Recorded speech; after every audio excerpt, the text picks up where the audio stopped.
Good morning mga lodi ko. Kukuha tayo ngayon itong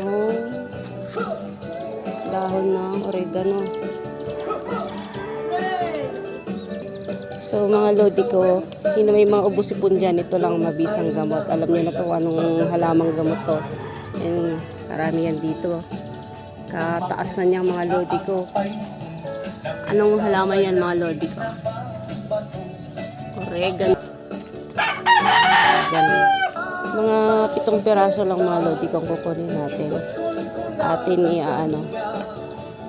papakuluan sa tubig. Piliin natin yung hindi pag-ano. So, ito, kaya 4 na tayo. 4.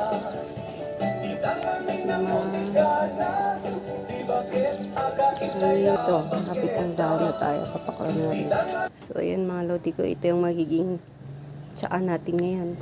Papakuluan natin yan mga ilang minuto lang. Wait lang natin mga minuto.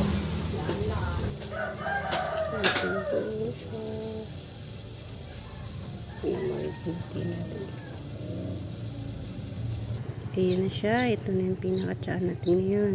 Yung pinagkuluan ng oregano. Thank you for watching guys. Itong magiging kape natin ngayong umaga.